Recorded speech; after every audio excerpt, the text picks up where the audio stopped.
Des archéologues ont découvert une immense cité antique enfouie sous terre. Au Mexique, qui pourrait permettre de mieux comprendre la civilisation maya, les monuments les plus mystérieux de l'histoire de l'humanité. Tout le monde a entendu parler des Aztèques, tout le monde a entendu parler des Mayas, taillés dans du basalte et pesant jusqu'à 50 tonnes. Ces géants de pierre soulèvent une véritable question. Pourquoi avoir choisi ces types de roches en particulier? Ces têtes de pierre se dressent en silence depuis plus de 2 ans. Nul ne sait vraiment comment elles ont été fabriquées, pourquoi elles ont été placées là où elles se trouvaient, ni quelle était leur fonction exacte. L'ensemble de cette construction a connu plusieurs phases et a été bâti directement sur le socle rocheux. Aujourd'hui, pour la première fois, l'intelligence artificielle a scanné plusieurs de ces têtes antiques avec une précision inégalée. Un mystère curieux lié au mystère génétique. Leur découverte était totalement inattendue. Des motifs qui ne correspondent à aucun outil connu des structures cachées à l'intérieur de la pierre, et des détails qui soulèvent plus de questions qu'ils n'apportent de réponses. Les analyses n'ont fait qu'épaissir le mystère. Leur découverte laisse penser que certains aspects de leur origine auraient dû être totalement inconnus. Le mystère plane. La civilisation de Them est apparue dans ce qui est aujourd'hui le sud du Mexique il y a plus de 3 ans. Elle occupait la région côtière du golfe du Mexique, notamment les zones qui font aujourd'hui partie des États de Veracruz et de Tabasco. Les premières traces de leur société complexe remontent à environ 500 ans avant notre ère. Cette civilisation a construit des centres cérémoniels, utilisé des symboles d'écriture et a laissé un art monumental. Parmi leurs vestiges les plus emblématiques figurent les têtes colossales. Ce sont des sculptures en pierre taillées dans du basalte, une roche volcanique lourde et extrêmement dure. 17 têtes ont été découvertes à ce jour. Chacune représente le visage d'un homme aux traits distinctifs. Leur expression est calme, et calme, leurs yeux sont étroits et la plupart portent ce qui semble être des casques. Ces têtes sont imposantes. La plus haute mesure plus de 3 mètres. La plus lourde pèse plus de 50 tonnes. Chacune a été sculptée dans un seul bloc de basalte. Ces blocs provenaient d'une chaîne de montagnes appelée la Sierra de los Tuxtlas. Cette région se situe à plus de 90 km des centres cérémoniels Olmez. À cette époque, il n'y avait pas d'animaux de trait en Mésoamérique. Les Olmés ne disposaient ni de roues, ni de chariots, ni d'outils en métal.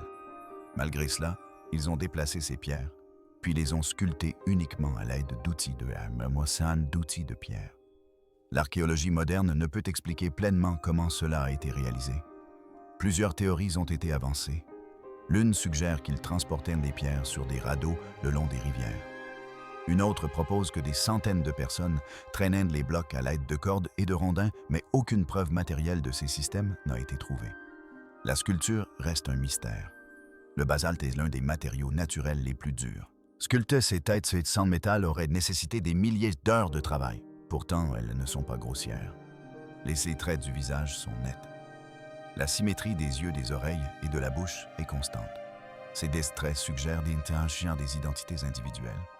De nombreux chercheurs pensent qu'elles représentent des souverains.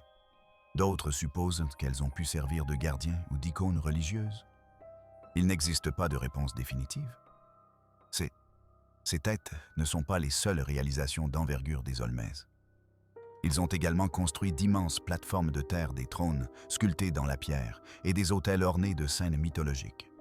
Ils possédaient un système de symboles qui pourrait être une forme primitive d'écriture. Ils fabriquaient des figurines en jade et en céramique d'une grande finesse artistique. Malgré toutes leurs réalisations, leur sort reste un mystère.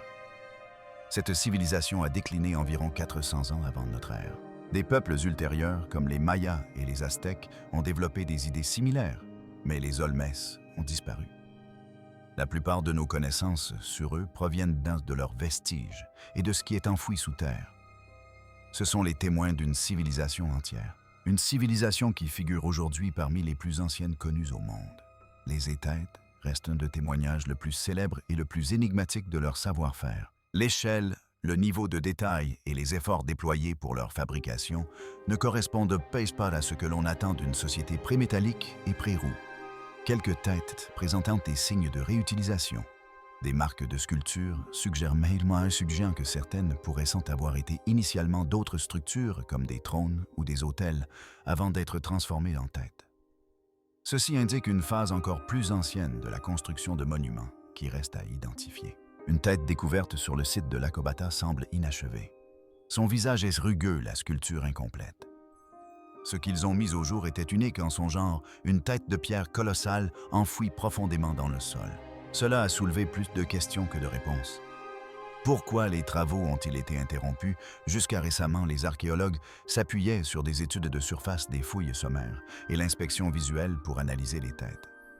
Mais ces méthodes avaient leurs limites. La taille et le poids considérable des sculptures limitaient la profondeur de leur examen. Cela a changé lorsque les chercheurs ont décidé d'utiliser des outils d'intelligence artificielle pour réaliser des numérisations haute résolution de plusieurs têtes. Ces analyses réalisées grâce à la lumière structurée, la cartographie laser et la modélisation de la densité ont permis de capturer ce que l'œil humain et les outils traditionnels ne pouvaient pas percevoir. Cette technologie a rendu possible l'imagerie interne, l'analyse de surface à l'échelle microscopique et la comparaison entre plusieurs échantillons. Dans un premier temps, les analyses semblaient confirmer les connaissances acquises jusqu'à ce que le logiciel commence à signaler des incohérences. Des marques présentes sur les couches internes de la pierre ne correspondaient pas aux abrasions des outils. Des variations de densité interne ne correspondaient pas aux formations naturelles de basalte. Dans au moins un cas, le scan a révélé des caractéristiques géométriques sous la surface qui n'avaient jamais été détectées auparavant. Celles-ci ne faisaient pas partie de la sculpture connue. On peut admirer ces magnifiques détails comme le trait qui contourne les lèvres, donnant ainsi une impression supplémentaire de dimension et de définition.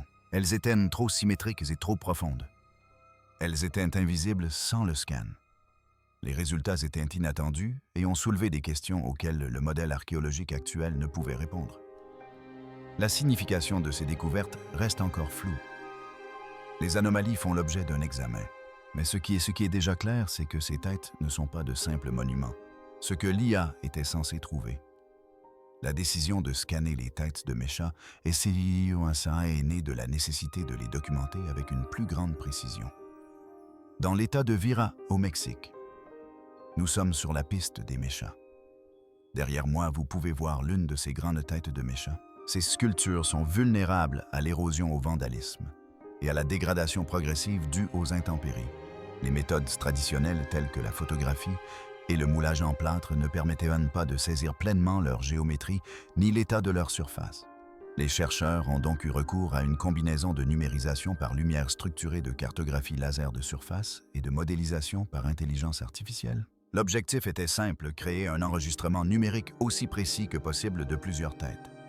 Cela permettrait d'établir des plans de conservation, de réaliser des restaurations virtuelles et d'étudier plus en détail les marques d'outils, l'altération et les changements structurels au fil du temps.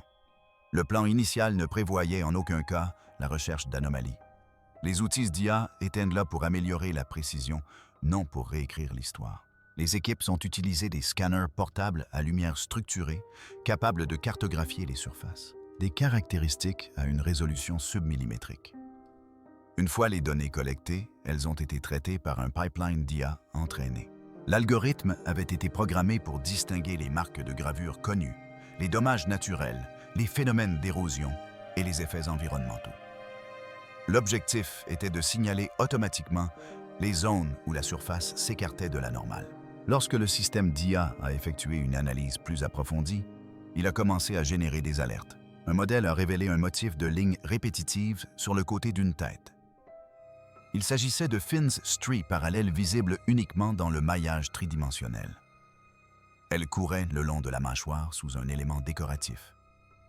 Ces marques ne correspondaient à aucune trace d'outil connu en Mésoamérique. Elles ressemblaient à des rayures d'abrasion comme celles observées dans l'usinage moderne.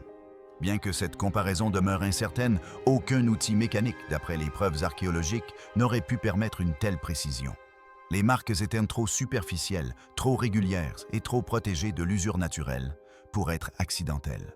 Une autre analyse a révélé un léger renfoncement près de la base d'une des têtes. Circulaire et au contour net, il n'avait jamais été documenté auparavant car il se situait sous la partie enfouie de la sculpture. Lorsque le modèle a reconstitué l'objet complet, sa forme est devenue claire, une dépression en forme d'alvéole de moins de 5 cm de profondeur. La raison de sa présence est inconnue. Aucune caractéristique similaire n'a été observée sur d'autres sculptures mésoaméricaines. Lors d'une troisième analyse, le système d'IA a détecté des incohérences internes dans la densité du matériau. La tête présentait une petite zone distincte à l'intérieur de la couronne où la densité de la pierre était inférieure à la normale pour le basalte. Le volume était irrégulier, mais fermé. Il pourrait s'agir d'une cavité naturelle. Le basalte peut contenir des bulles ou des interstices formés lors du refroidissement volcanique, mais la forme était plus linéaire que sphérique. Elle ressemblait à un canal ou à un puits, bien que la puissance du scanner n'ait pas permis une analyse complète. Afin de vérifier d'éventuelles erreurs de numérisation, l'équipe a répété l'analyse avec un modèle et un logiciel différents. Les mêmes anomalies sont apparues. Il s'agissait de caractéristiques physiques de l'objet qui étaient passées inaperçues pendant des décennies. À titre de contrôle, l'équipe a également scanné une tête connue pour être inachevée, celle de l'Akobata. L'analyse a révélé les marques d'outils attendus des arêtes vives et aucune anomalie. Ceci a confirmé que l'IA ne présentait ni surapprentissage ni hallucination. Le système fonctionnait comme prévu. L'équipe a également utilisé la photogrammétrie pour rechercher de subtils reliefs de surface. En comparant les angles d'éclairage et les micro-ombres, elle a découvert ce qui pourrait être de fines lignes sculptées derrière les oreilles d'une sculpture. Ces lignes formaient un motif quadrillé presque invisible à l'œil nu. L'IA a jugé ce motif statistiquement peu susceptible d'être aléatoire. Un autre motif inattendu est apparu lors de l'analyse de symétrie. Le système d'IA a mesuré chaque moitié d'un visage pour vérifier l'alignement. La plupart présentaient des variations naturelles, mais une tête affichait une symétrie bilatérale quasi parfaite au niveau de la bouche et des yeux plus précises que la sculpture manuelle typique. Ceci ne prouvait pas l'utilisation d'une machine, mais suggérait un niveau de planification ou de mesure inédit dans les travaux de Mehmek. Ce qui rend ce résultat significatif ne réside pas dans un détail isolé. C'est le motif qui est frappant de multiples anomalies sur différentes têtes. Cela suggère que les têtes de Meshach sont bien plus que de simples portraits sculptés. Elles pourraient receler des motifs architecturaux, des structures cachées ou des pierres réutilisées. Les analyses ouvrent également de nouvelles perspectives sur le fonctionnement de ces Meshachs. Si certaines têtes ont été modifiées au fil du temps, cela signifie que leur histoire reste stratifiée. Certaines caractéristiques pourraient s'en dater de différentes périodes. Cela bouleverserait notre façon de les dater et de les classer. La prochaine étape nécessitera des analyses plus approfondies, des analyses chimiques et des études comparatives. Ces têtes ne sont pas de simples artefacts. Ce sont des structures de données, et ce n'est que maintenant que nous apprenons à les déchiffrer. Des marques impossibles, une géométrie enfouie. Plus les chercheurs scannaient les têtes des Meshachs, moins les données étaient cohérentes.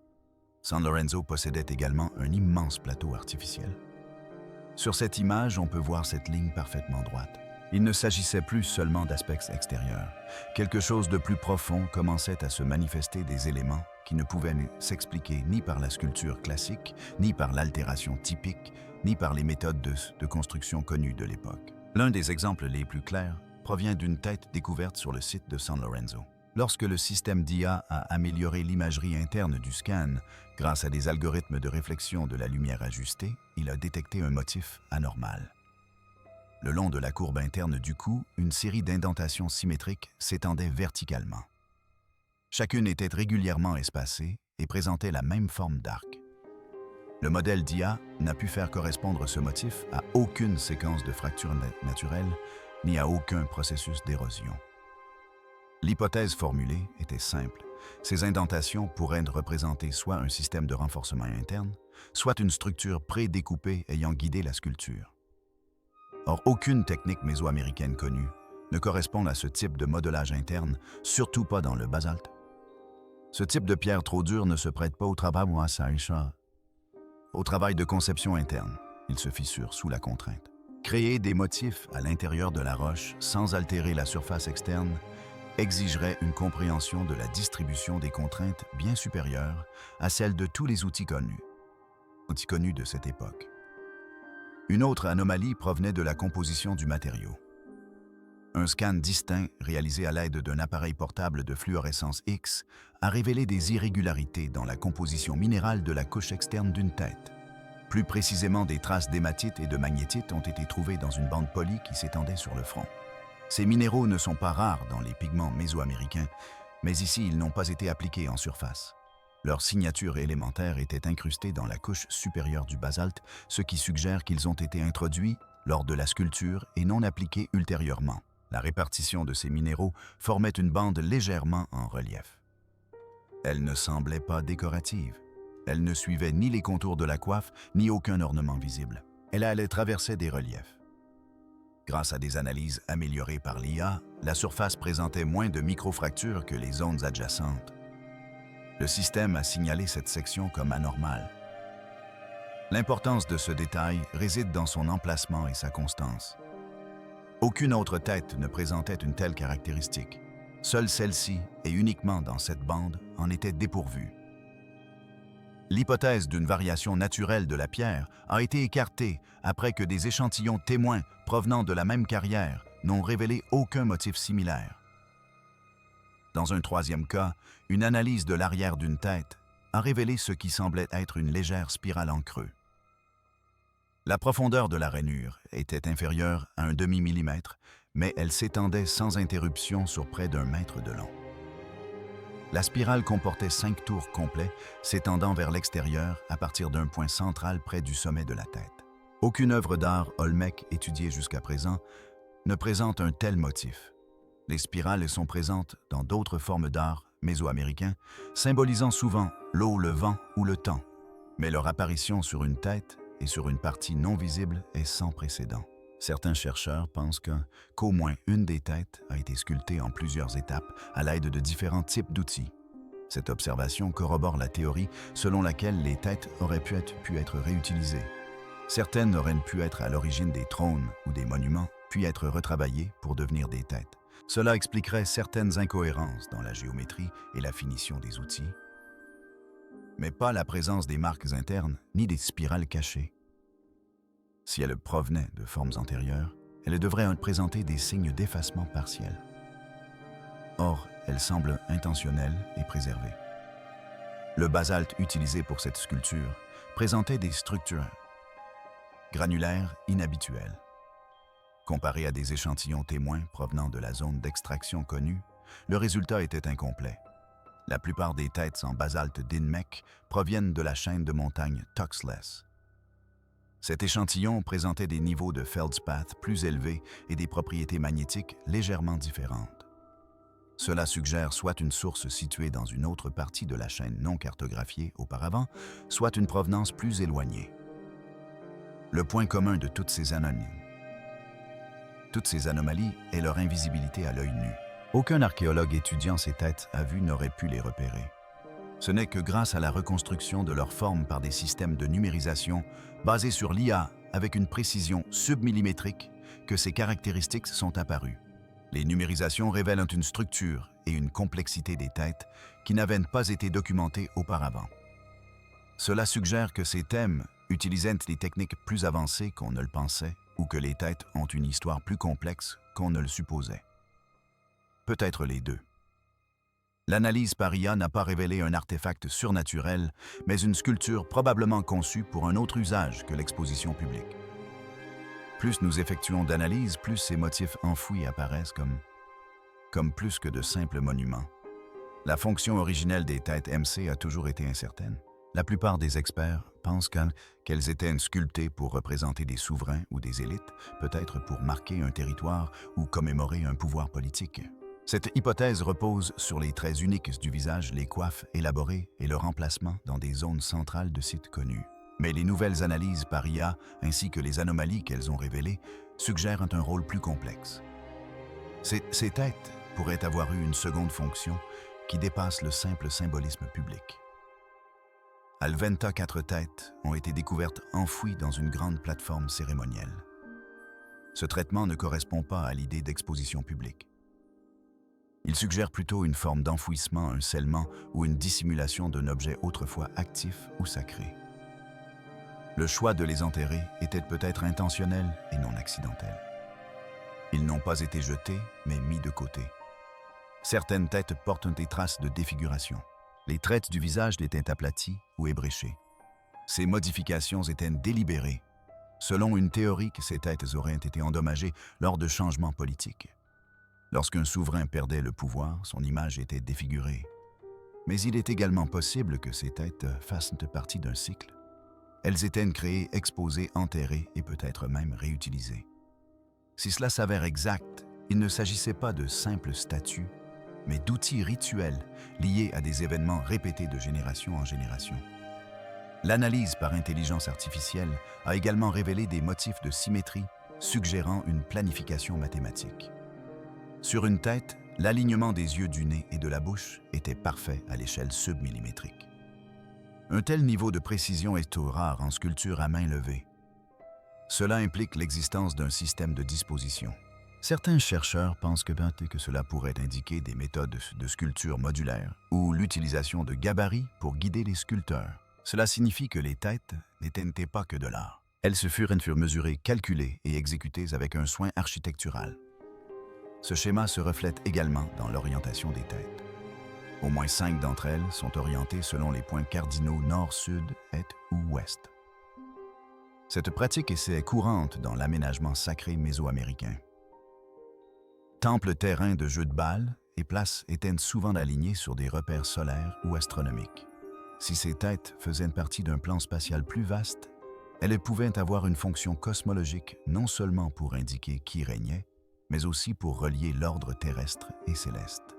L'une des découvertes les plus surprenantes des analyses fut la présence de symboles en creux à l'arrière d'une tête à tricipote. Ce symbole large de quelques centimètres seulement était à peine visible même sous un éclairage rasant. Il ressemblait à une croix inscrite dans un cercle absente de l'iconographie méméchiste. Sa signification demeure inconnue. Certains suggèrent qu'il pourrait s'agir d'un repère directionnel. D'autres pensent donc qu'il faisait partie d'un système permettant d'aligner la tête avec d'autres objets célestes. Quoi qu'il en soit, il ne semble pas avoir une fonction décorative. Elle était placée dans un lieu caché conçu pour ne pas être vue au hasard. L'idée que ces têtes faisaient partie d'un système de mémoire suscite également un intérêt croissant. Dans certaines sociétés anciennes, les monuments servaient à conserver des informations. Leur position, leur échelle, leur forme et leur agencement pouvaient véhiculer une signification codée.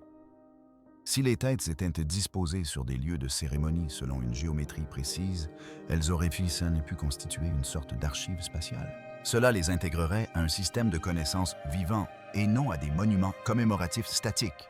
Cette théorie prend tout son sens lorsqu'on compare ces têtes à d'autres structures mécaniques. Plusieurs plateformes et théâtres de San Lorenzo et Leventa suivent des schémas proportionnels. Certains sont alignés sur le cours d'une rivière, d'autres reflètent entre les angles solaires à des moments clés de l'année. Les têtes s'intègrent à ces alignements, même enfouis, ce qui suggère que leur emplacement n'était pas le fruit du hasard. Un autre élément qui plaide en faveur de fonctions multiples, c'est la preuve du réemploi des têtes. Au moins 3 d'entre elles portent des traces de réutilisation à partir de monuments plus anciens. Des marques d'outils qui se croisent selon des angles inhabituels, un polissage de surface qui chevauche des bords antérieurs et des contours faciaux inachevés indiquent tous une réutilisation. Sur l'une des têtes, on distingue ce qui semble être un siège de trône sculpté dans le dos aujourd'hui à peine visible en raison de l'érosion. Cette caractéristique n'existerait pas si le bloc n'avait été façonné qu'une seule fois. Si les têtes étaient recyclées, cela signifie qu'elles n'étaient pas sacrées de manière permanente. Elles pouvaient être transformées, remodelées et réutilisées. Cette flexibilité suggère qu'elles remplissaient un rôle évolutif lié aux cycles sociaux, aux changements de pouvoir ou aux besoins cérémoniels. Ceci réfute une fois de plus l'idée qu'il s'agissait de monuments statiques. C'étaient des objets actifs possiblement utilisés par plusieurs générations. Aucune de ces interprétations ne peut être confirmée avec certitude, mais les analyses ont révélé des caractéristiques que le public et même les experts avaient ignorées pendant des décennies. Si les têtes Mémec n'étaient que des portraits, leur construction, leur emplacement et leur réutilisation ne suivent pas de schémas attendus. Leur taille, leurs matériaux et leurs orientations correspondent en tête davantage à d'autres structures sacrées qu'à de l'art décoratif. Leur surface présentant des détails trop fins pour une simple exposition. Leur emplacement correspond à une géométrie rituelle et non à un espacement aléatoire. Qu'elles soient cérémonielles, astronomiques, pneumiques ou architecturales, les têtes ne sont pas isolées. Elles sont liées à la Terre, aux étoiles et entre elles. Elles n'ont peut-être pas été construites pour être vues. Elles ont peut-être été conçues pour contenir des données et celles-ci ne peuvent plus être effacées. Le but de la technologie n'est pas seulement d'observer, mais de révéler. Dans le cas des têtes, Mémec, l'intelligence artificielle n'a pas trouvé de réponse, mais bien autre chose. Elle a mis au jour un ensemble de détails disparates, d'incohérences et de structures cachées qui suggèrent une vérité plus profonde, restée enfouie non seulement dans le sol, mais aussi dans les hypothèses sous-jacentes à des siècles d'études. Dès le départ, ces sculptures ont défié les attentes.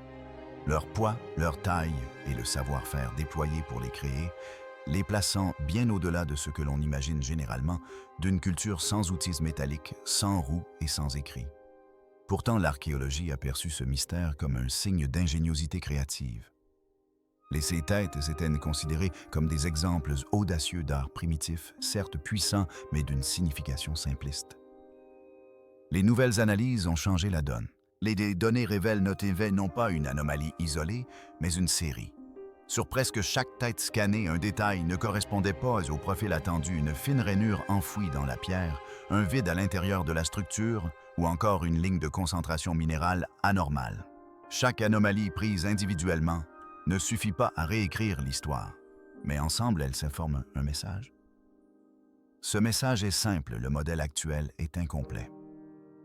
La découverte la plus surprenante ne se trouvait pas en surface, mais à l'intérieur. Un modèle entraîné à simuler la densité interne à partir de la réflexion laser et de la géométrie de surface a révélé des incohérences dans deux des têtes. L'une présentait un segment creux près du centre long et étroit, comme un puits caché. L'autre comportait des couches de matériaux qui ne correspondaient pas au motif connu du basalte. Dans les deux cas, les explications traditionnelles ont échoué. Il ne s'agissait pas de poches d'air aléatoires. Elles étaient trop symétriques, trop isolées. Certains chercheurs suggèrent que ces caractéristiques sont naturelles. Le basalte peut se fissurer en refroidissant. Il peut former des poches, des bulles ou des lignes de tension. Mais aucune de ces formes ne correspond à la disposition des cavités détectées ici. Un scan a montré une cassure nette, une surface interne plane alignée avec la base externe. Ce n'est pas ainsi que se forment les cavités naturelles. Cela semble découpé, contrôlé, mesuré. Lorsque les résultats ont été publiés dans une revue d'archéologie à comité de lecture, la réaction du milieu universitaire a été prudente. Les auteurs n'ont avancé aucune hypothèse surnaturelle. Ils n'ont pas évoqué de civilisation disparue ni de machines avancées. Ils ont présenté les données, décrit le processus et reconnu les limites de leurs interprétations. Ce qui suivit fut une vague de curiosité. De plus en plus d'équipes ont demandé l'accès au modèle d'IA. Des demandes de financement ont été soumises pour des analyses complémentaires et peu à peu d'autres anomalies ont commencé à apparaître. Une équipe a découvert ce qui semblait être une ligne gravée sous la mâchoire d'une tête de San Lorenzo. Une autre a trouvé une dépression polie dissimulée sous le menton d'une sculpture de l'Eventa. Aucun de ces détails n'était visible à l'œil nu. Aucun n'avait été observé auparavant. Plus troublantes encore étaient les analyses des marques d'outils. Sur au moins une tête, l'IA a détecté des motifs ne correspondant à aucune technique de sculpture connue. La surface portait des traces de meulage et non de piquetage ou de ciselage. Le meulage exige des outils abrasifs et un contrôle précis de la pression. Thème a bien utilisé des abrasifs sur le jade, mais faire de même sur du basalté à une telle échelle nécessiterait des outils et des matériaux actuellement introuvables sur les sites archéologiques. L'IA a également détecté une symétrie trop précise pour être expliquée par la seule sculpture manuelle. L'axe du visage d'une tête présentait un écart inférieur à 2 mm sur toute sa largeur d'une oreille à l'autre. À titre de comparaison, cette précision est plus basse face ça aussi est plus proche des tolérances architecturales que des tolérances typiques de la sculpture. Il est peu probable que l'œil humain puisse à lui seul maintenir une telle régularité. La spirale découverte dans le creux de l'une des têtes demeure inexpliquée. Ces courbes suivaient un arc mathématique, non pas aléatoire ni décoratif, mais un motif délibéré dissimulé sur une surface censée rester invisible. L'ensemble de ces détails suggère que ces têtes avaient une fonction qui dépassait le simple aspect visuel. Il est possible qu'ils aient encodé quelque chose, non pas de l'écriture au sens moderne du terme, mais des données formelles. À l'instar des lignes et des formes qui véhiculent du sens en architecture dans l'agencement rituel, dans les systèmes de mémoire spatiale. Dans de nombreuses cultures anciennes, le savoir n'était pas écrit. Il se construisait dans la forme des routes, dans la disposition des pierres, dans le langage silencieux de la géométrie. Cela suggère que ces têtes pourraient faire partie d'un système plus vaste, un système que nous commençons à peine à cartographier. Leur orientation, leur structure interne, leurs caractéristiques invisibles, tout cela révèle des strates de conception. Des strates non destinées à être contemplées par le public, mais fonctionnelles. La nature de cette fonction demeure obscure. Elle pourrait être cérémonielle, symbolique ou pratique, mais elle n'était certainement pas aléatoire. Le recours à l'intelligence artificielle ici ne signifie pas que le passé est inaccessible sans machine. Cela signifie simplement que nos hypothèses doivent évoluer. Ces têtes ont toujours été muettes, mais désormais sous l'effet de la lumière des objectifs et des logiciels, elles s'expriment. Elles nous révèlent que l'artisanat ancien impliquait des choix inattendus, que la sculpture pouvait remplir de multiples fonctions visibles et invisibles. Cette forme pourrait receler un savoir longtemps après la disparition de ses créateurs. La civilisation Olme a disparu il y a plus de 2 ans. Leur langue, leurs écrits et une grande partie de leur vie quotidienne ont disparu. Il ne reste que les structures qu'ils ont laissées. Les 5 têtes sont les plus importantes d'entre elles. Aujourd'hui, elles révèlent une seconde strate. Non pas parce qu'elles ont changé, mais parce que nous les avons enfin observées de plus près. Les anomalies sont bien réelles. Les données sont sans équivoque. Quelque chose cloche. Certains éléments ne correspondent pas à la chronologie actuelle. Des marques suggèrent une précision supérieure à celle que nous avons pu observer avec leurs outils. Des matériaux laissent supposer une planification plus poussée que ce que nous avions envisagé. Des schémas qui reflètent une logique et non le fruit du hasard. Rien de tout cela ne prouve l'impossible.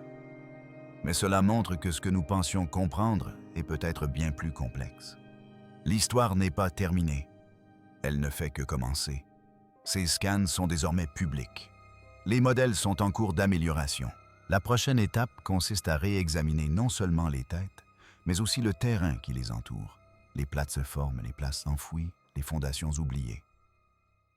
Qu'y a-t-il d'autre scellé sous la pierre qu'avons-nous mal interprété? Ces têtes n'ont jamais été de simples monuments. Elles n'ont jamais été de simples œuvres d'art. Ce sont des éléments d'un système. Et maintenant, ce système commence à se dévoiler. Ce que nous ferons de cette connaissance déterminera ce que nous découvrirons.